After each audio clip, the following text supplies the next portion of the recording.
Hey everybody, it's Happy Tuesday. Hopefully everybody's had a good week so far. Let's see here, make sure our music or our volume is good. Looks like it's good. So, like I said, happy Tuesday. Hopefully everybody's had a good weekend and good beginning of the week. So, I had kind of a short week since we left for Amelia Island last Friday, and we came back late last night. Made a family visit plus a car show, all kind of wrapped up all up in one. Hey Ryan, good evening. Yeah, that was a cool truck to see in real life, let me tell you. But yeah, so I got the cylinder head back for the 4200 from the cylinder head guy. Let me move my seat a little bit. There. Yeah, so I got the cylinder head back. That's now ready to figure out when I can get back over to Leo's so we can get that in. Well, everything's a mess since I was out of town. I did get Dave's Chevelle out of the trailer. Obviously, I had to put the Cup car in the trailer, but it was a cluster Wednesday and Thursday trying to get everything ready. I had to go do a job. And hey Rick, how you doing? Yeah, so I was supposed to get a bunch of stickers on the Cup car. I only got a couple done. I figured let me stop because I didn't want to have them off. Yes, Ryan, I think you are right. That was a Dodge built show car, and we'll go through the slides. I think we can catch some of the names on. I don't recall everything. It was kind of a crazy thing. So we get up to Amelia Island, find a place Friday to park the trailer, and then went and visited family Friday night. I got up to the place back to Amelia Island on Saturday morning about 6:45 and got the car out and stuff. So as many of you may have known, we had a big storm come across the southeast this weekend, and so RADwood, which was the 80s 90s themed rad car show that I was intending, was supposed to be on Friday or on Saturday, which it was, and the Concourse D Elegance was supposed to be on Sunday, which I was kind of bummed because we already had plans on Sunday with family. So I was like, well, I kind of would like to have seen that, but I wanted to get the Cup car up into that region of the country of Florida anyway, because I figured there was a lot more northern car show participants and spectators that would be at that show than I would get down here way down south where we are. So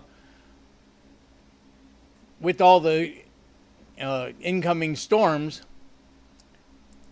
oh yeah, Rick is 100% right. The Metora was ringing a bell, but Diora is the actual name. Yeah, Dodge Diora.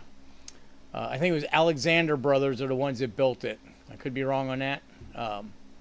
But yes, they moved the Concourse show to Saturday also. So that was great because I think the crowd was better for the RADwood show because a lot more people came to the Concourse show, although overall attendance was probably a little bit lower because some people hadn't planned on getting there till late Saturday night, which then they missed the show. There was a Cars and Caffeine event Saturday also, which that was canceled. So a lot of people were on the internet complaining about that. But I mean, you can't do anything about Mother Nature. But I was able to do a quick walk around through the Concourse show, and it was mobbed.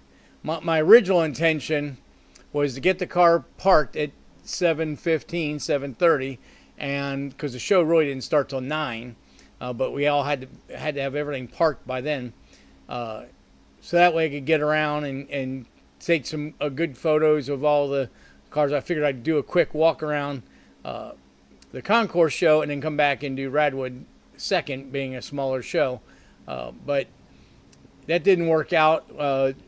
In the RADwood deal, they had standard and royalty. Royalty positions, I guess, or whatever. It didn't really disclaim or describe what those differences were. I know the royalty tickets were like another $30. I didn't even see them when I signed up. I saw it afterwards. I emailed Haggerty's to find out what the deal was with it, and if I could exchange my ticket for the royalty section. And okay, Rick, yeah, Alexander Brothers in the '67 Detroit Autorama. Yep, I did remember reading that on the placard at the show. So where was I at? It was so the RADwood show I figured was going to be a lot less. They only said 200 cars, and I figured the crowd wouldn't be as big, maybe. But that didn't work. When I pulled in, immediately they were trying to get me into the royalty section. So the royalty section, the cars were spaced out, more of a eclectic design or pattern of the cars, whereas the standard cars were all parked side by side in a tight formation in the field. And so the guy's like, hold on. And so I finally gave up at 8:30 and just went ahead where I was sitting and went ahead and set up my display there. So that really put me behind the 8 ball. It would have been nice to get into the royalty section. It would have been a lot better for the display.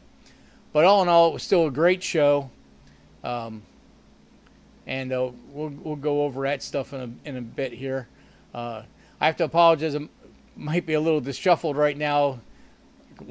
We get home late last night. My wife goes to a job that she had today, and of course the water pump goes out on her Trailblazer, so we had to go out and pick her up and take her out because she only made it about halfway to the job. So go take her to the job and then get the car back to the house, and I got most of it. The Trailblazer 4200s, you got to take the whole radiator shroud. Cooling fan is like in a cartridge. You have to take that entire cartridge out along with the entire grill and headlight support plates and stuff that go between that are part of the core support. So all that has to come out before you can even get to the water pump. So I was scrambling, and I just realized it was about quarter till, so I ran back to the shop because actually I'm doing it in the driveway and getting that all got her just about done. So but I wasn't able to sit down and get my thoughts and stuff together for the show. So quick catch up in the shop. I got the parts for Joe's Corvette. I was going to do that today. Obviously, that didn't happen. I talked to Dick with the T-Type, and he gave me the green light to go ahead and pull the motor to get the oil turbo drain back, put it in the oil pan. There's no way to get the pan out in the car, so the engine's got to come back out. And so at that point, I think I'm going to go ahead and put the engine on a stand and just kind of go over it a little bit, just check the torque on the rod bolts and the mains and stuff like that, just to make sure everything's good. Being, there was a lot of things that weren't finalized, so I just want to make sure that the engine is good before we put it back in the car. Again, we were gone this weekend, so we didn't make any progress on Chuck's pickup truck, but we will be here this weekend, so hopefully we can get that thing moving along again. And same with Dave's Chevelle. I got it out of the trailer and put it straight into the shop and loaded the car up, and then we left the next morning. So a lot of stuff going on. So really got way behind the 8 ball and really didn't make a lot of progress on the entire thing. So let's go ahead and let's get into the Concourse show. So I got some pictures here. Let me get it set up. Should be here. I'll go ahead and I'm going to be putting a video together for that. I'm going to try to get that done this Sunday. I'm way behind on the videos. So let's see here.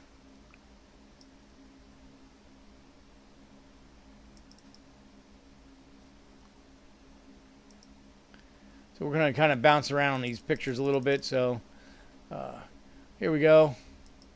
So that's the main stage, and they have the 2 winning cars there. These are from 2024.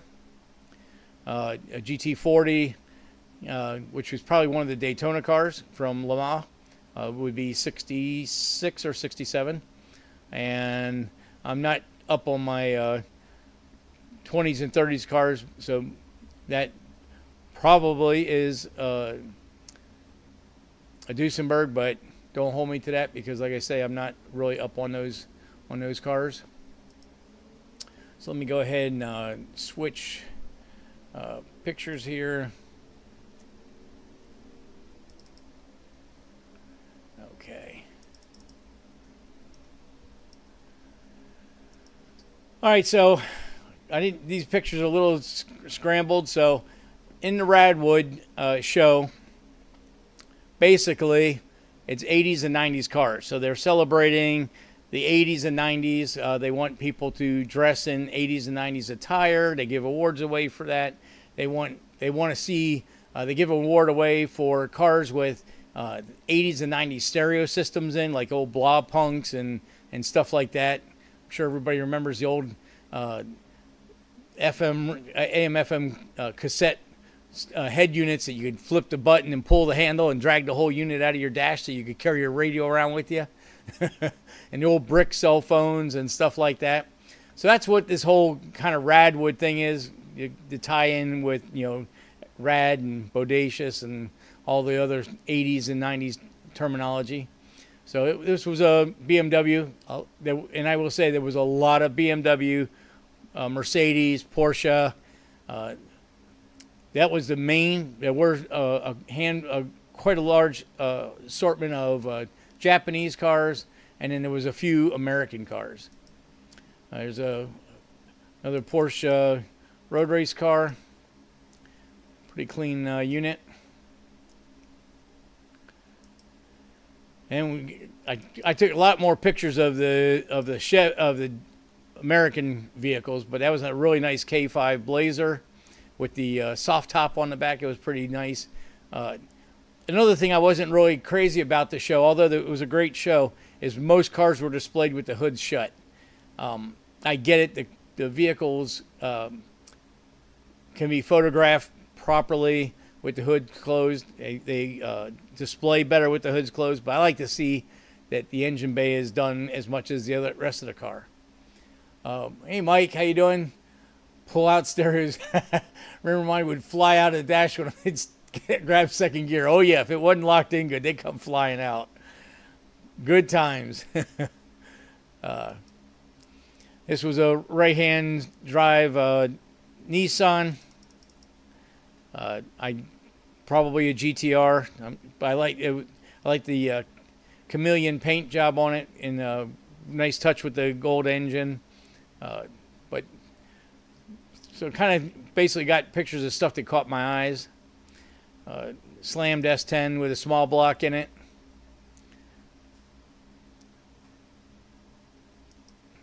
And this is for Doug. So my buddy Doug has a red IROC that he's in the middle of. Well, it's probably next in line for restoration. Although we're gonna LS T56 Transit, but he's gonna make it all look OE on the outside with the alloy wheels and everything. And these were the 80s and 90s. I mean, that's if you had an IROC or a Z28 or a WS6 Firebird. I mean, that was the stuff, Grand Nationals and the Typhoons and Cyclones and stuff. That was the huge stuff back in the day. So now this was going into the Concourse show. They had a bunch of again, it was a large contingent of European cars. And this was, at the very back of this is the entrance coming in across the street from RADwood to the concourse. Now this was at Amelia Island, which this hotel is the Ritz-Carlton, and the car show was held on the golf course. And I was like, wow, it must be, they're going to do this to a golf course. It must be pretty ratty. But let me tell you that the golf course was pretty manicured. As a young guy, I worked on a golf course when I was in high school, and hats off to the groundskeepers to have a deal like this and then have to get the golf course put back together for regular golfing. But anyway, this was getting in the front of the show. And of course, at the beginning, as you walk in, they have a bunch of vendors. This was, I think, Revolt, I think, where these guys build early Mustangs and they retrofit them with Coyote power. So they had their little display out, and obviously they were, handing brochures and all that stuff out. And then we got once I got into the actual gates, then got into the cars. This was a really nice Aston Martin. Again, a lot of these cars, I will fumble with the names because they're not my main thing. I like American muscle, but still, I've always had a thing for Aston Martins. They're really cool cars. James Bond. Yeah, once you watch the James Bond movie, the Astons were always high on priority. And I've actually got to work on a couple DB7s. I think they were 80s, 90s cars. They were fairly well built for a European car. But this was a really nice piece. And as you can see, there's a lot of people at the show. I got into the show about 12:30, 1 o'clock. And it was really hard to even get a picture of a car because there were so many people trying to get pictures also, and then walking around the car and everything else. It was not the best time for me to go ahead and do this, but I wanted to bring some pictures home to show everybody, so I did it anyway. I believe this is a Mercedes. Yes, I can see the emblems on the hubcaps. I really blew it. They had these cards on the ground in front of the car that described some of the premier spots of the car. And when I was looking at the pictures today, I was like, I really blew it. I should have took a picture of that and then a picture of the car, and it would have made a lot more sense to everybody. Being that it has a green ribbon on there, it was probably an award winner or in the running. And in fact, I believe this car was the one that won the classic portion of the show. And here's some of the I guess they would be roadsters.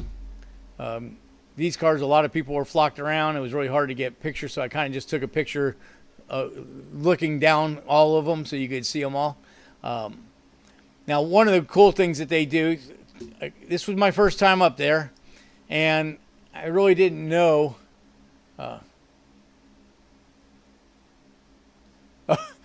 Ryan says his radio never came back out. But being I was at the show now, I can see that this is a week-long kind of deal. So they have a big car auction from Tuesday to Friday. On Friday, they hold a car tour where everybody can cruise the Amelia Island or Frendina Beach Island. I saw some pictures on Facebook. Really cool deal. So next time I go back, I hope to have a car that's street legal so I can get more involved in some of this other stuff that went on during the weekend. Plus, they had a Concourse D Elegance that is kind of like an outside gig down the road on, I believe it was on Friday, and everybody shows their Lemons cars, and some of the RADwood cars were in that show also. So that would have been really cool to go see, which I didn't even know about it because it's not really part of the RADwood or the Amelia. So But you know, learning the tricks and learning what I need to do for the next time. And there's some of the early 20s cars. These cars were, again, very hard to even get a picture on. And you'd have to stand there for 10 minutes sometimes to even get enough clearance just to get a picture. So, unfortunately, I didn't get as much as I would have liked, but a pretty good deal, I think. Yes, it was a little, somebody was in the way. This one, I don't remember what this is, but you can see it's got the old Pirellis and stuff on it, and yeah, I still can't make out the name. Although it's got a Ghia badge on the fender, so maybe it was like a, oh, it's a Maserati. I can read the hubcaps. So that's an early Maserati. There's a lot of really cool stuff. That fastback over on the other side there in the background. You know, very, very cool deal.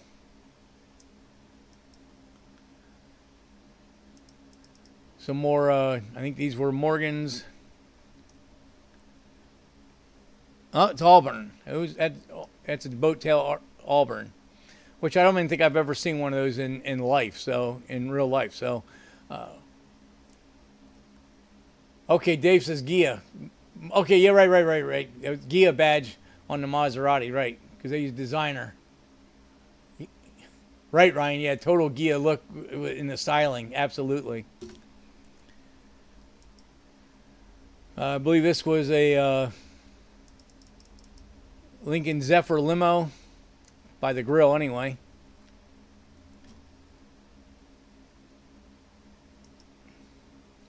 There's some old Cadillacs. Now, it may not all be Cadillacs, but pretty cool old cars. You want to do that? Sorry. But you can see large crowd of people around all these cars trying to, and these weren't even the later model stuff was even more integrated, trying to get the look at them. Again, some more early, probably 30s cars.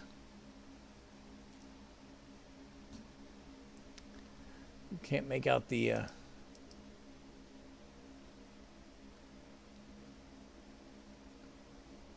I can't make out the name on that one.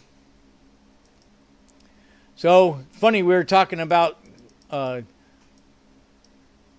James Bond and Aston Martins, and there was one of the Aston Martin Bond cars with the spinners to cut your opponent's tires, and the bumpers to crash people in, and of course the turn signals that fold under and machine guns pop out. So it was pretty cool. Did get to see this, and it had a list of all the modifications done to it. And I saw on Facebook, if you go to Amelia Island group page, somebody actually got a picture of it with the machine guns blasting. So, or got a little video of it. So I was going to show it, but not mine really to show, so I didn't want to get in trouble with that. You know, I got all these copyright infringement issues with all this stuff. Hey, Chris, how you doing? So this was probably an early teens, maybe early 20s, brass era. And then these were, the sign on these were safety car era. So, and I'm surprised that the Bricklin was in here, but these cars were always pretty cool. Sorry about that. I was trying to enlarge the picture. But I guess because this bumper assembly here was some type of crash avoidance or crash absorbing feature on the Bricklin. And the next one, this was a GM General Motors safety show car that they designed, and you can see that this was an early adaptation of the urethane crash bumpers. I wasn't able to walk around the entire car, but it had really great big doors on it. Had small block Chevy in it. I heard people saying it was supposed to take a 30-mile-an-hour impact without having any damage at all. As far as I know, this is a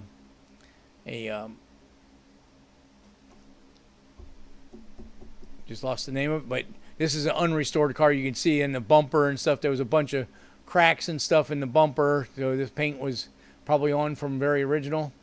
But a lot of odd styling cues early for its time. We got aerodynamic rear view mirrors, which they didn't come out until the 70s. And I believe this was built in the late 60s. This thing was a pretty weird three-wheeled vehicle here. See if I can. So the name on the ground says Davis. So I don't know how this would be for a safety vehicle, because it would look like if you turn the corner too fast, it'd tip over. Mike says, I used to do side work for a guy in Lake Worth who had a Bricklin. I never worked on it, though. Yeah, I've seen them around. Ian Rozel's cut one apart and used it for a modern car. I mean, it was ahead of its time for sure. But a lot of these cars were really, space age was huge in the 50s and the 60s. You can see that in the style cues on these cars. Hideaway headlights back then. I mean, that's incredible. But cool to see this stuff. Wish I had more time that I could have actually gotten more information on some of this stuff. Here's old Studebaker.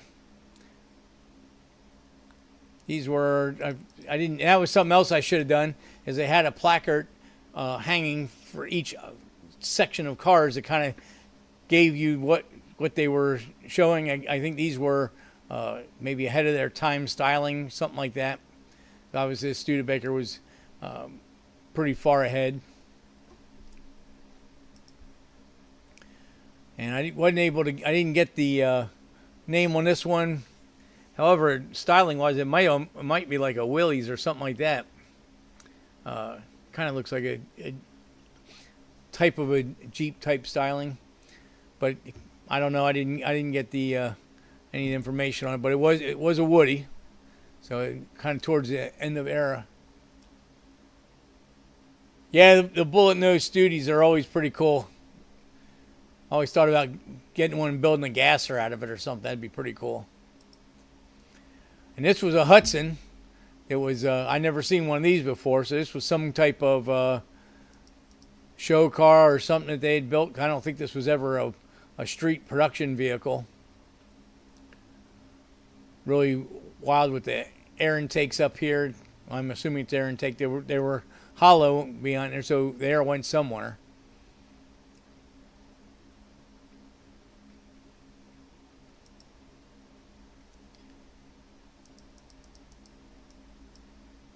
And this is a Chevrolet by the grill, probably 46, 47, 48, something like that. Woody sedan, not a Woody wagon. So that was kind of unique. Obviously, you can see the bow tie and the late 40s grill that the trucks and the cars all kind of shared. These cars obviously were turned into what they call bomber cars a lot. Yeah, Hudson was pretty cool. Lincoln, or a Continental. Actually, this was probably before they merged them or whatever. I never understood that whole deal there, but Continental, two-door, very big ride.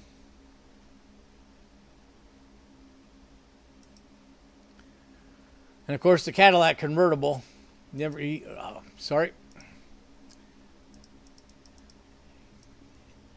tired of seeing these bullet type grills that the Cadillacs used. Now obviously they had the bumperettes like the 57 Chevy, so it probably was about a 57, 58 Caddy, I would say. Maybe 56. Didn't get a good picture of the engine bay, but look at that two-cylinder AC compressor. Pretty wild.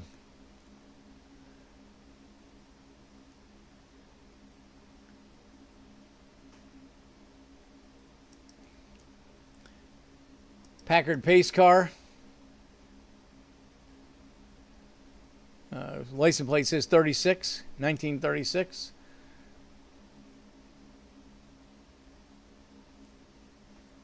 Pretty cool to see one of these old rides.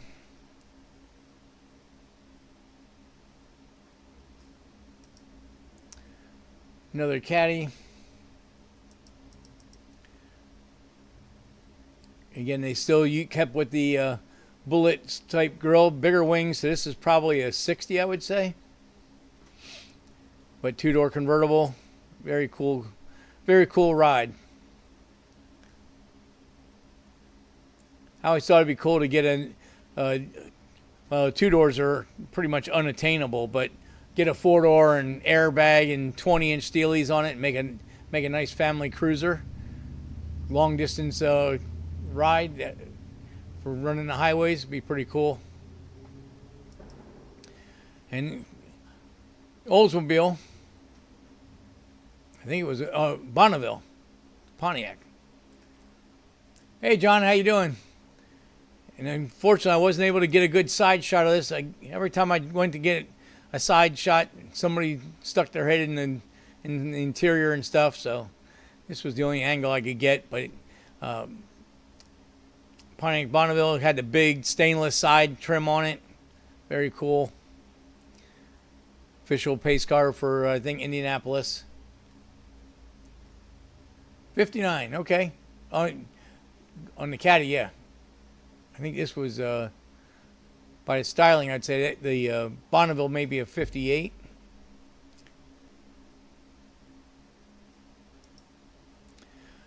Then they had a little section of modern cars, which these really don't do anything for me, but I figured if I was going to try to put a little video together for YouTube, got to show everything. So this was a pretty trick Mercedes Roadster. I'm assuming it had a V12 in it. Didn't get to read the placard. This was another one that very hard to get people to stay out of your way to try to get a picture taken on it.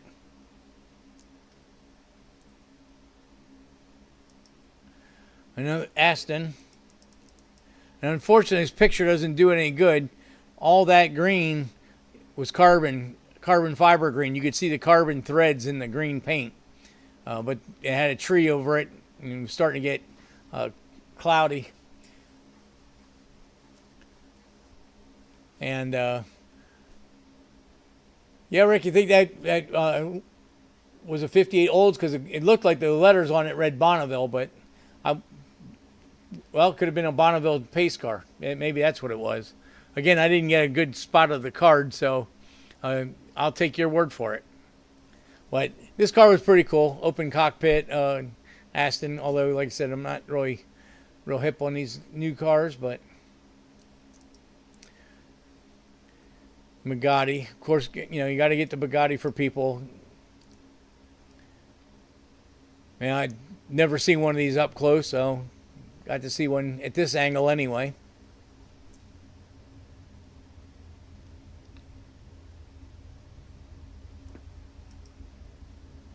And I walked around got on the other side of the water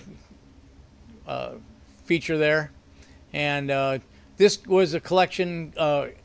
Helio Castroneves was like the star or keynote guy for this show, so they had a handful of his cars out. So, okay, Rick Pontiac. But yeah, so he had a handful of stuff that some of his race cars. I don't know if they were out of his personal collection or if they were just cars that people had that were allowed to bring them.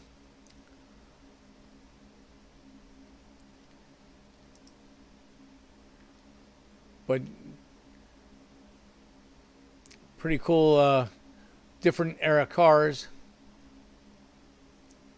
You can see this one's got a single plane wing, and that one has a dual plane. So, not sure which racing series these were in. This one may be a Formula One car, early Formula One Honda.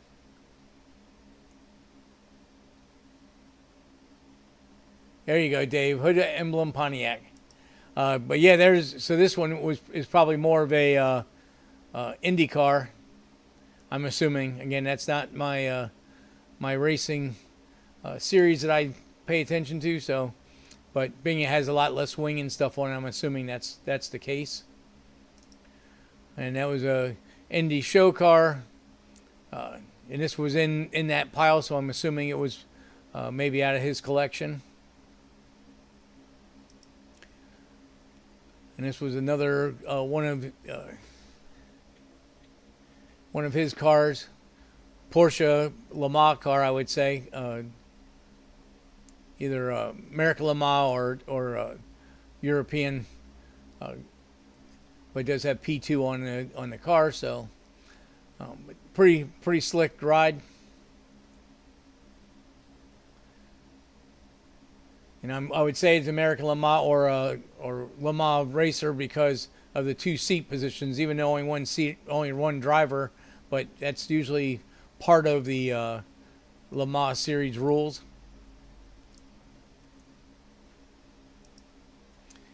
And one of his IROC cars. That was pretty cool to see. And as I was walking around this section of the show, I was very happy to see that there was some more American cars there. So that was really cool. But yeah, so it would be a 4th gen Pontiac Firebird WS6 style IROC car. They did have a handful of bikes there, different Triumphs and other European type bikes. Obviously, this is a Triumph in the foreground. Looks like a BMW back there.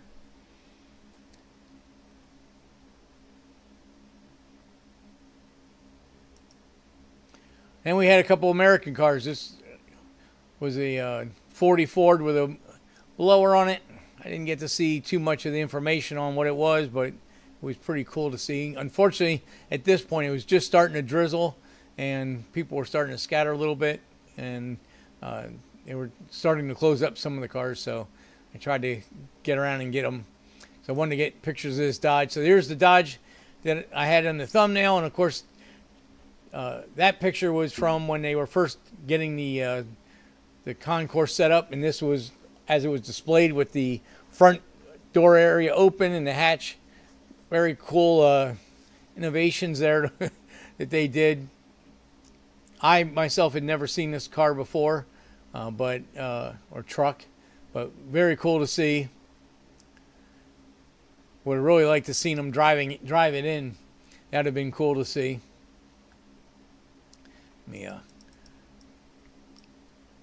But yeah, for World of Wheels 1967, that means the car was built 65, 66.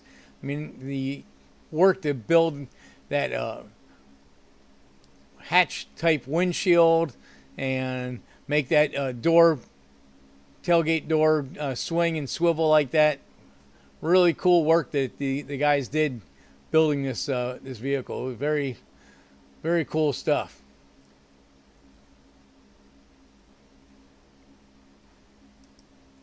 So then I saw all these different era IROC cars. So here's a picture of them all in line.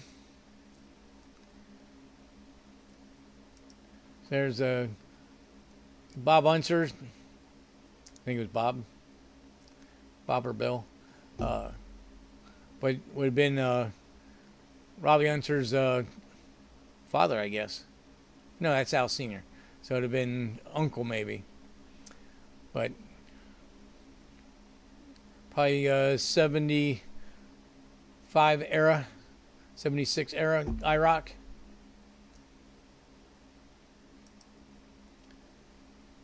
And obviously this would have been late 70s Z28 IROC Cale Yarborough car. Oh yeah, Hot Wheels probably would have made one off that Dodge for sure. And of course we got Earnhardt's IROC car from probably 80, 83, 84. Been later than that because of the grill on the hood. Probably 87, 88.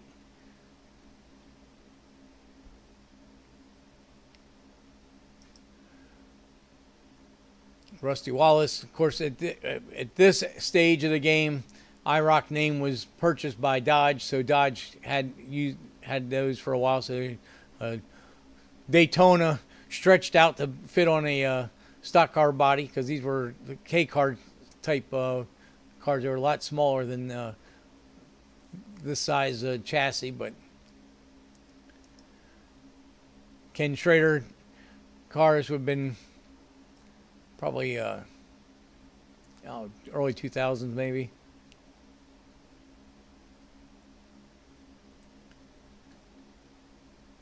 And of course the Crown Royal Mark Martin car.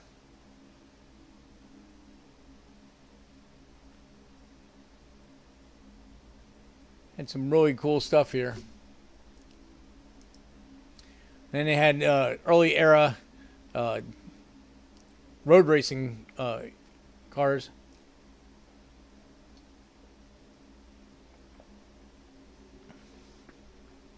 Again, this would have been good to have had pictures of these placards so we could see, but open cockpit Corvette, really cool, had a Fuelie small block in it.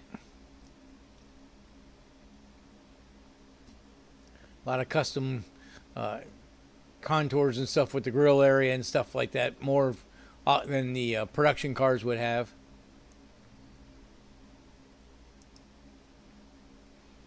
This one was a little bit more stock-ish. Of course, with bumper deletes and stuff like that.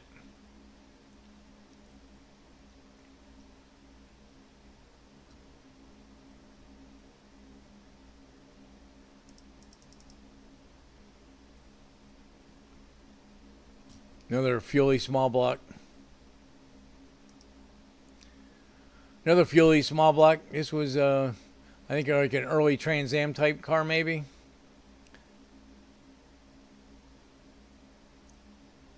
Big ducts on the back to get air in. Earlier wheel flares to get the wide tires covered up.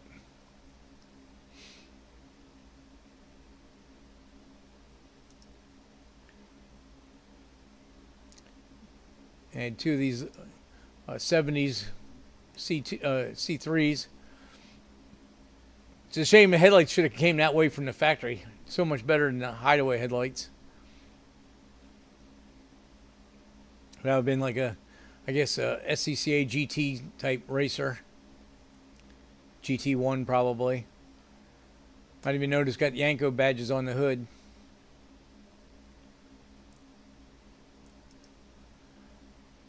This was cool Roger Penske car. That had a big block in that one.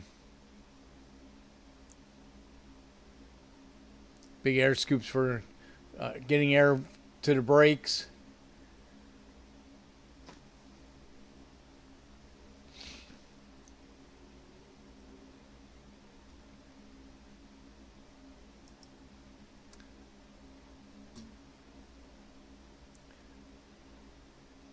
Another C2, C3, sorry. Sorry about that. Another one with a 427 in it. Yanko badges and stuff.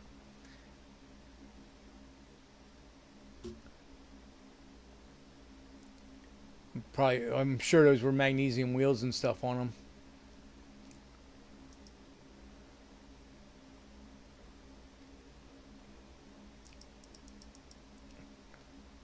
This one having the camel stuff on it was probably a IMSA racer. Bigger flares on this with much bigger tires on it.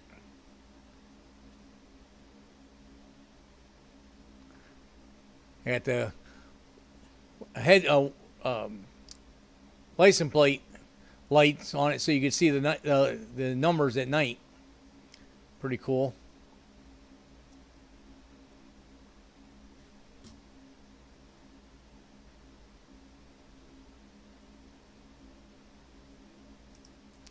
And we had a GT. Oh, that's pretty cool, John. Well, that was in Michigan, correct?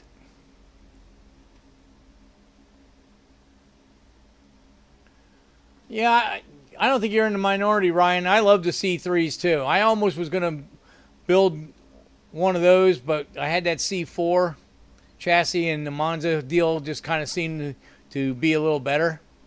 So that's how that all worked out. But yeah, I've always loved the C3s. Yes, this was a GT1 car. Oh, Pennsylvania. Thanks, Dave. Yep, John, you got it too. Pennsylvania.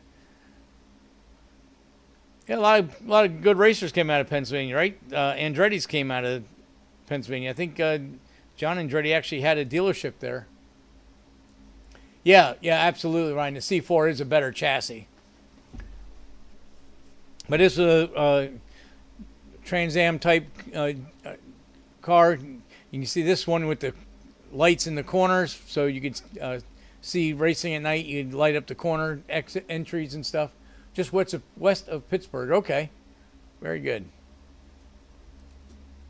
But this one was a all tube chassis. It's got the wide 5 wheels on it. More of a later model style Trans Am type racer. And we got into some of the European stuff. There's a rear engine.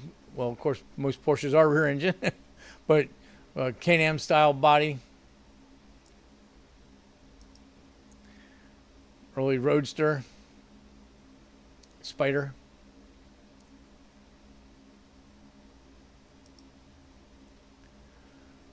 Another Porsche.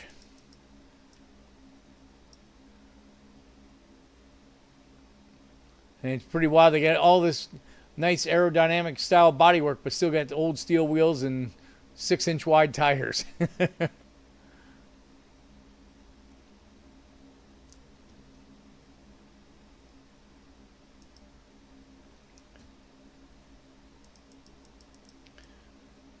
And there's quite a few cars from Brumo's Porsche. They had their complete collection there.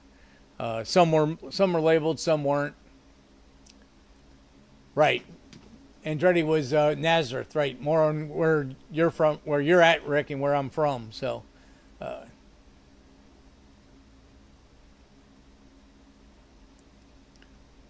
cool to see these things.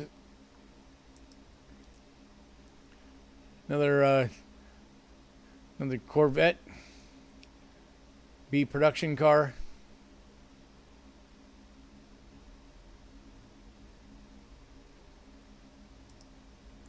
And we got some of these. This aluminum bodied Lotus. I mean, that thing is wild looking. Some great sheet metal work there to get that body look like that. It's crazy. Open it up a little bit.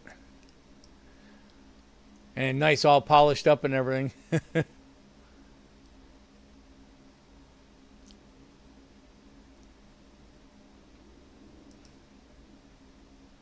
And Morgan. But you can tell the engine looks like an old MG motor.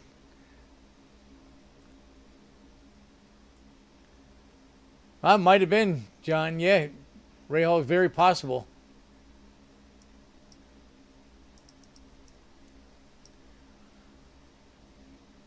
Our family didn't follow road racing very much. We're mainly drag racers and stuff, but obviously in the later years, I had some road racing customers, so we started following more of that. But these cars have been really cool to see more of these when it was at that era, But what you don't know, you don't know. I didn't catch what this was, but it's some type of I would say 60s racer. I don't think it had any badges on it.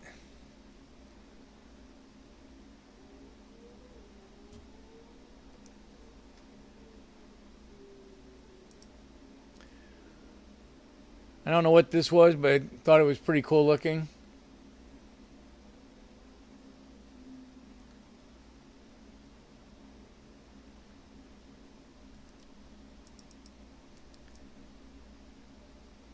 Yeah, I can't really see what the name on it is. Had nice red candy paint on it. Another Lola. This one Chevy powered.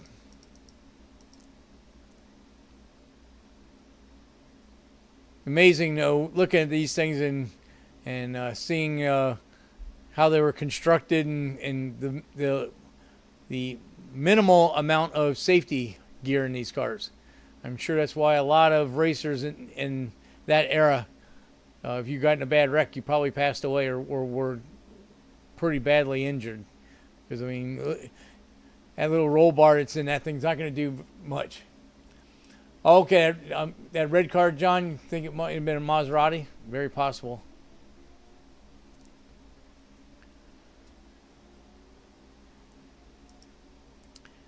And this thing was the Gratham Stardust. I'd never seen one of these in my life.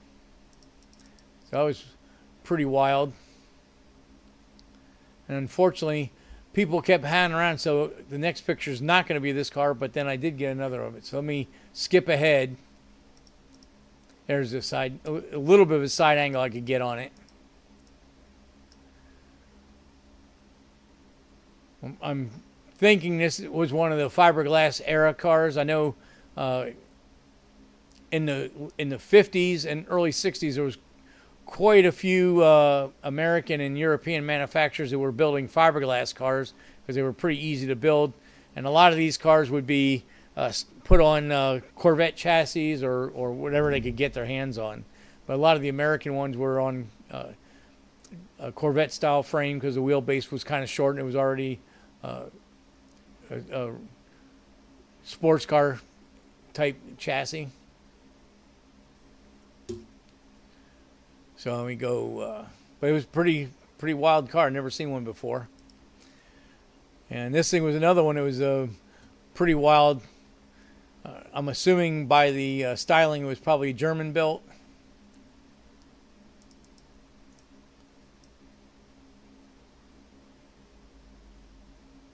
Yeah, can't really.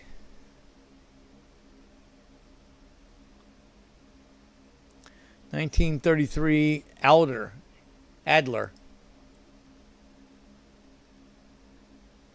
Yep, 1933 Adler Type 10. So again, this is something I've never seen. It's got a big roll back and around the back of it, kind of like a Beetle.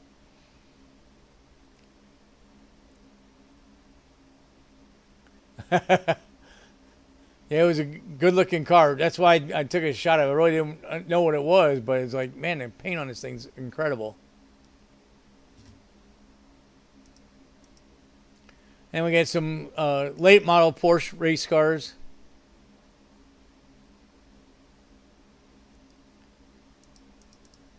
Single knockoff hubs on there and big fender flares and stuff.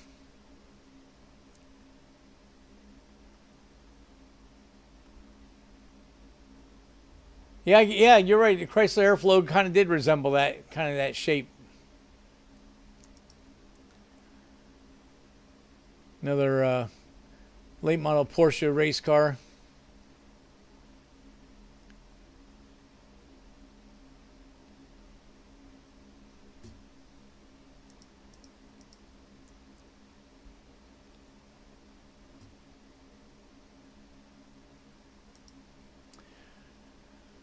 And they had this thing, and I wasn't able to get any of the information on, but I saw on Facebook that this was hand built by, I want to think it was hand built by some farmers or something for racing. It had a flathead in it. Pretty odd shaped car, but it was cool nevertheless.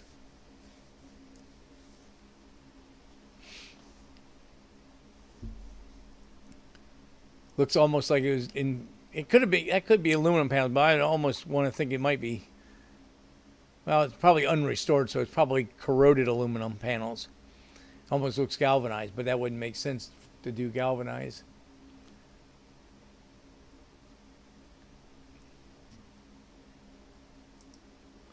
And it had 2 belly tank cars.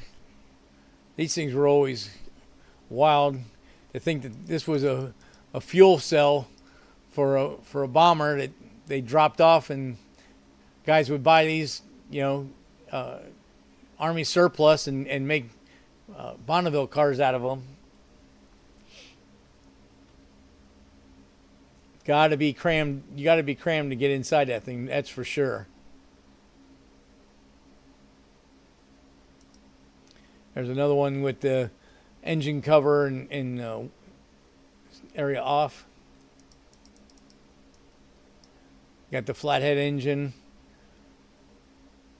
and I'm assuming they have the rear end connected with some type of probably just a disconnect of some sort. I don't think there's enough room there for the Model A differential connected to the transmission, or to the engine with the transmission. I don't think there's enough room for all that.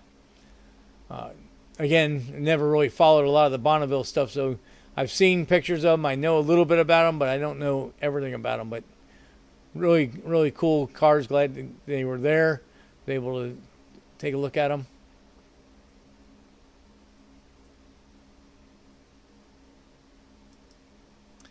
Just some pictures of the crowd, and you can kind of see why.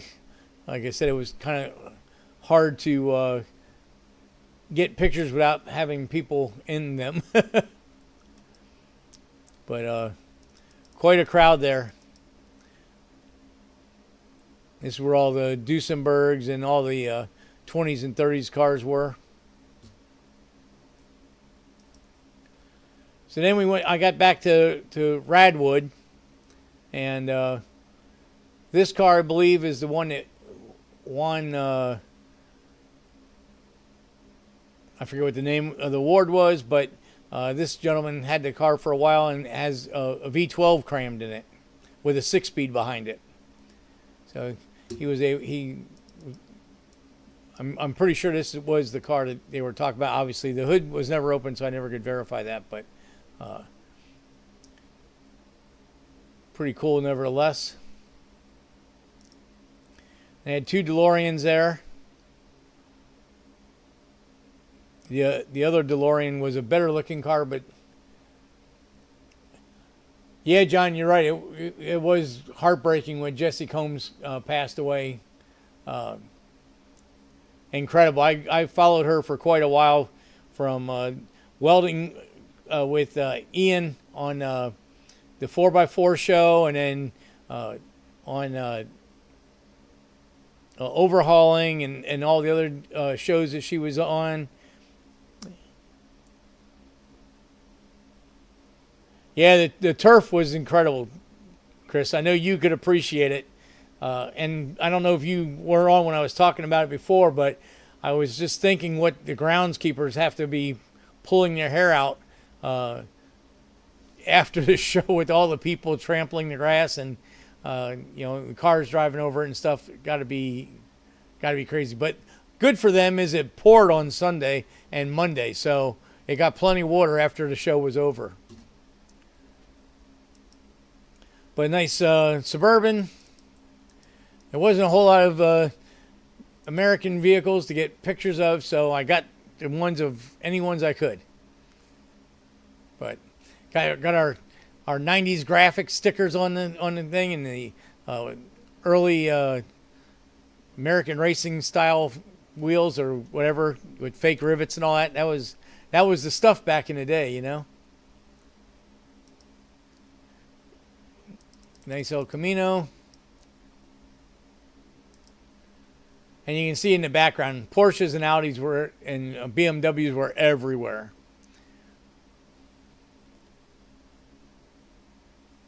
Yeah, Mike, the OBSs are cool. I can't wait till we get Chuck's going. That was there. I've always liked the OBSs also. A Porsche for going rally racing. It was pretty cool.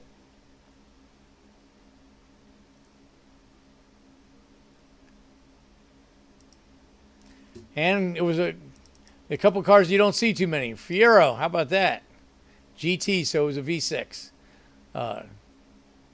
Crazy these cars. I don't. GM they had good intentions back then, but the problem with all the American car companies was the 70s, not so much 70s but 80s. Their quality control was really bad. So even though it was probably a really good car, it just didn't come out very good. But I remember working on a lot of Fieros, and I mean they were fun cars to drive around and stuff. Yes, sir, Ryan. OBS coming on hard.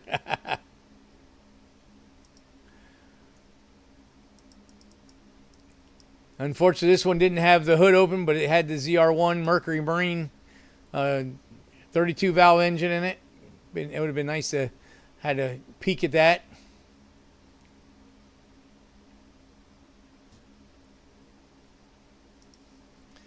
Concealer made here in Riviera Beach, Florida.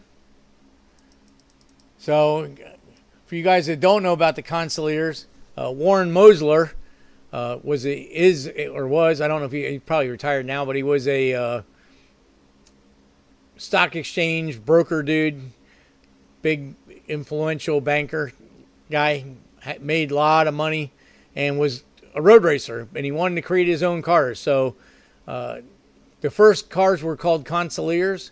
So this car has a complete K-car subframe assembly with the early Dodge / Mitsubishi engine and a complete carbon fiber monocoque chassis under it. And he got them homologated. No, the shop has been shut down, Mike. They're not doing anything. In the late model Moslers, the MT900s, are all built in Europe now. They sold the rights to some European companies, and there's actually a racing series in the UK for them. But these early cars, even though he kind of was like, why would you put that K-carb motor in this thing? But these cars were light and good aerodynamics, and they were very fast. In fact, SCCA made them illegal to race, and then they ended up having to make a Concealer class because no other cars could compete with these things. They were very good cars. Funny thing, almost all of these cars, or let me just say like 80% of these cars, Warren leased to customers. They weren't available for purchase. So behind the building, there is a ton of shipping containers stacked 3 high. And I would fathom that there's probably at least 20 or 30 of these cars in those containers. But I'm sure they're falling apart and decayed because they're locked up in these containers with no ventilation or anything in the hot Florida sun. So maybe the ones on the bottom floor might be okay, but if anything's up in the top ones, which had sun on them all the time, I'm sure they're all but destroyed. But it was a very cool concept. There was 2 generations of this. The early generation was a natural aspirated. The later version was turbocharged. I think there was some styling cues and stuff in them. But you can look around and see like the door latches and mirrors and marker lights and stuff. That was all taken off of OEM cars. He basically was buying surplus parts and to build his cars with. But I mean, he was very, very successful at it. So, and this was another one I didn't quite catch what kind of car it was. These in the RADwood, most people did not have any placards to tell what they were. It might be an Alpha by the grill there. I don't know if we can get any closer. No, it's not still any better, but with the colors, it may be an Alpha, early Alpha.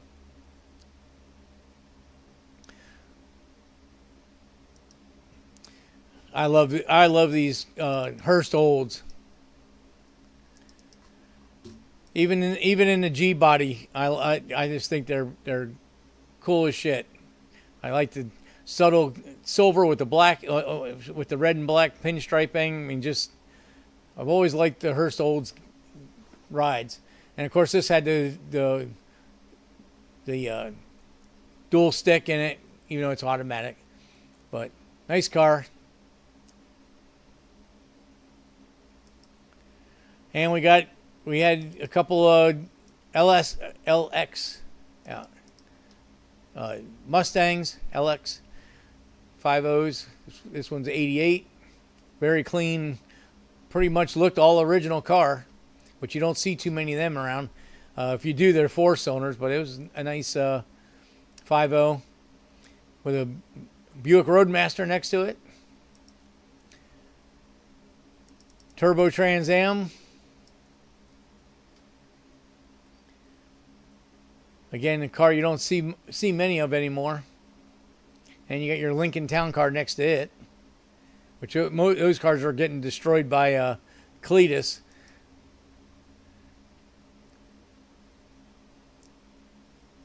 Yeah, Rick, it was a really nice Hearst Olds. Unfortunately, it's a blurry picture, but it was a really nice, clean Corvette. I like the stripes on it. Unfortunately, a little blurry picture. Another 50. This is probably 93 by the wheels.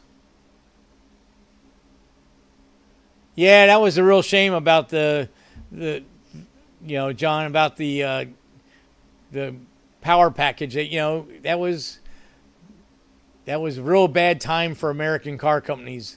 They had some nice styling on these cars, but I mean, even these 50s, I mean, 225 horsepower, I think they made, or were shown factory, something like that. Of course, the Mustang was very easy to upgrade to a much more powerful vehicle. Another really nice Z28 with the original style striping on it. Kreger's on it. Nice square body Chevy crew cab. And really nice OBS. Kind of a Hearst Olds type striping on it. But really nice looking ride.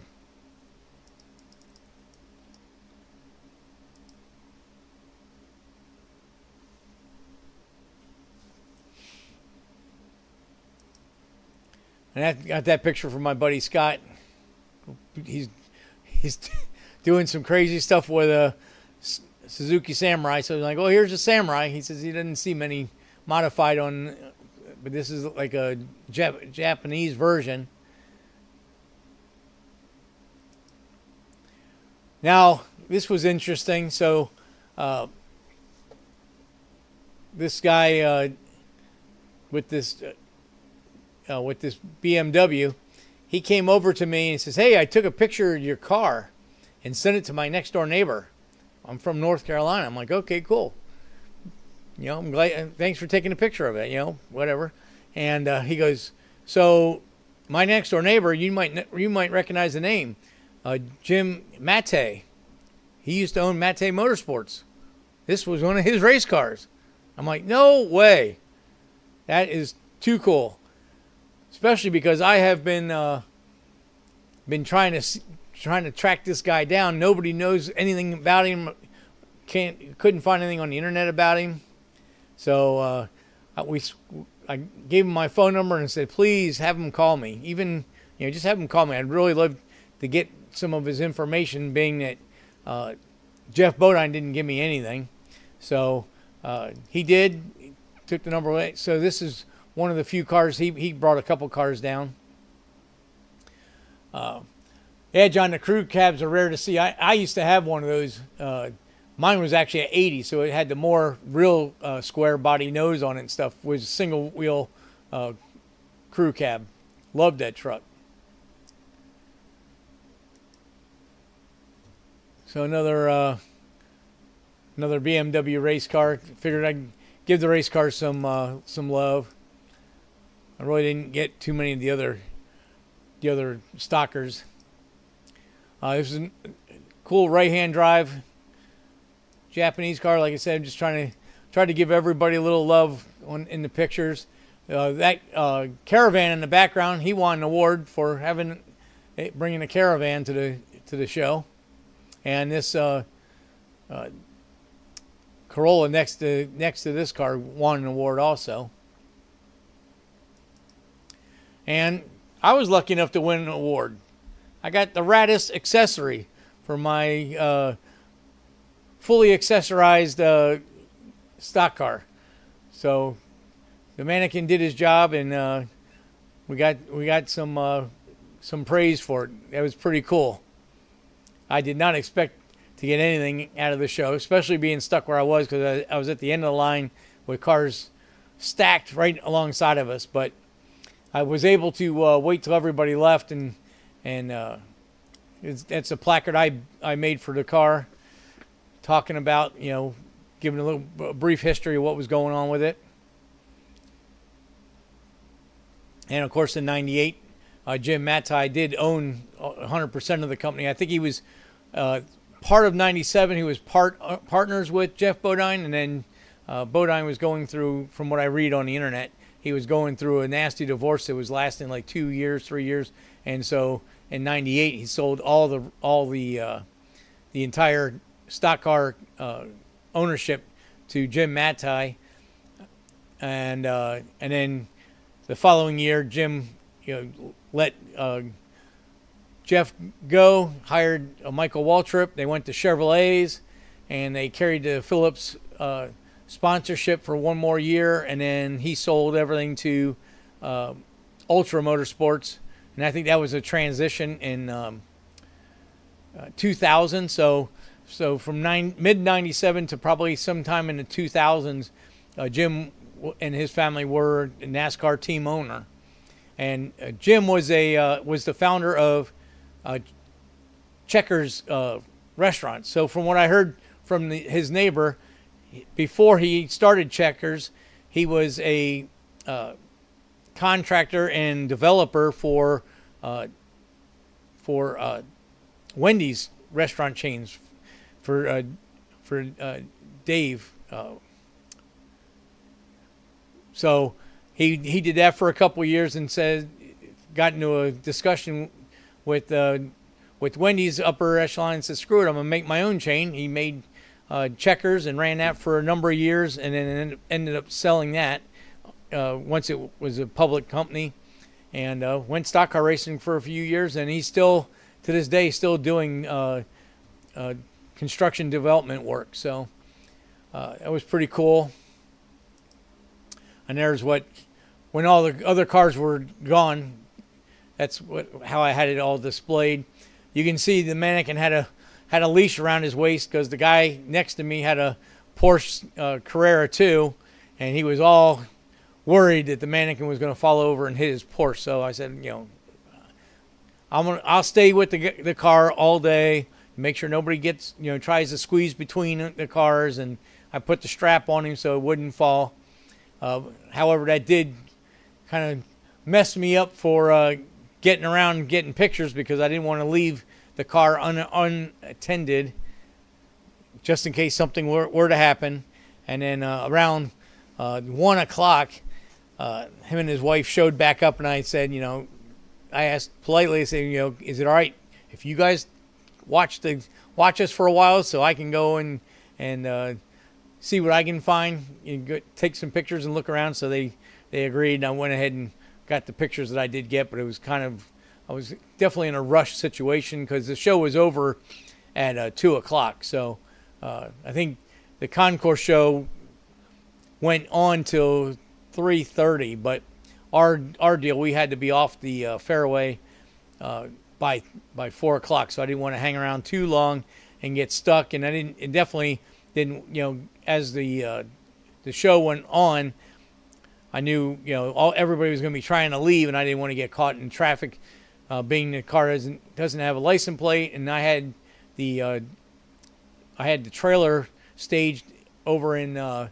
the airport, so it was about a mile drive on public roads I had to drive to get there. So everybody said, don't get crazy, it should be fine, but I was still concerned about that. So that was it. That was a quick show of Amelia Island, Concourse D Elegance, and the RADwood. And I will say that even though a lot of the cars are not of my taste as far as what I like to build and enjoy, still the history of all those cars is really cool. So we will definitely be going back. And although the Vet Hawk is a couple years earlier than the window for RADwood, I think they'll let me in, being that the GT series, IMSA series ran those cars up into the mid 80s. So I think they really dug race cars. They were really very happy to see the race cars coming in. So we'll definitely be going back again, probably not next year, but the following year. And I have talked to Jim Mate, and he was very, very appreciative that we saved the Taurus, and that I've been doing my restoration on the vinyl and stickers and all that stuff. I don't want to jinx myself or count my chickens before the eggs hatch, but he may be interested in putting that car into his family's trust, because I don't think he has a lot of memorabilia from his short time in NASCAR. And he said that him and his family, in our conversation, really loved their time there. They really loved it. His neighbors in the neighborhood where the gentleman with the BMW and Jim live, couple doors down, Rick Hendrick lives there. Felix Sabatis is another one that's in the neighborhood. So he still has a lot of contacts in the NASCAR garage and ownerships. However, we did discuss that it's not the same NASCAR as it was when he was involved, and we had a real nice 15-20 minute conversation and talking about the old days of NASCAR and stuff like that. So we'll see. I sent him some more pictures of the car, so that conversation hopefully will continue. And I put the car together to end up selling. It's not something that even I explained to Jim, was that I've got my Vet Hawk, that's the car I want, and this just happened to fall in my lap, and it was deteriorating quickly, so I thought it would be wise to jump on it and try to save it. So that's what we did, and again, he was very appreciative of that, and we'll see what happens. I would love for him to have the car and put it in his collection of whatever car collection he has, but at least so they have some memorabilia of their time and effort in the Cup garage. So he did tell me that the paint scheme on that car was for the 50th anniversary of NASCAR, which there's 50th anniversary stickers on the car. So that's kind of where we're at. And I totally forgot that one of my buddy's friends, Ronnie Vaccaro, was actually an engine builder for Alan Kwiecki. So the whole Alan Kwiecki tie-in is not dead yet. We're still doing that stuff. So we'll see how that all goes. So let me catch up. Ryan, great. Thanks, George. Yeah, no problem. Great photos. I wish I could have got more. I mean, hindsight being 2020, I should have done a lot more for that. It would have been really good to get placards and stuff, but stuff we'll learn. Keep learning for that. Thanks, Mike. Really great one. And John, totally lost respect for NASCAR when Toyota came in. Yeah, that was kind of, I was kind of hokey, I think. I guess, they're trying, let's face it, ever since Earnhardt Sr. died in '01, and although with the, with Junior getting in there, it was still kind of the old NASCAR, but then they started messing around with the Car Tomorrow and the Chase and all the other stuff that they've come out with. It's just kind of taken away what NASCAR was.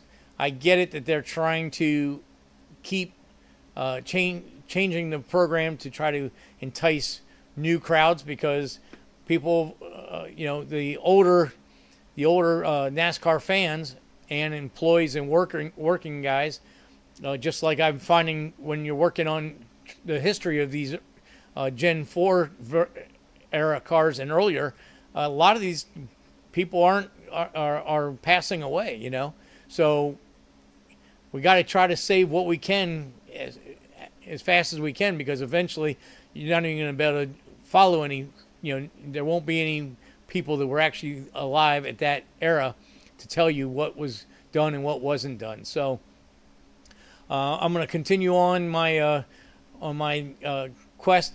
I'm going to give Ronnie a call and see if he can, even though he was an engine guy for Kwiecki, I'm sure he probably has stayed friends. He's still in the North Carolina area, so hopefully he might be able to put me in touch. I'd really like to find somebody who did the sheet metal work for Kwiecki, because there's some parts of that car that have been modified or massaged, and hopefully that might lead us to what the car originally was.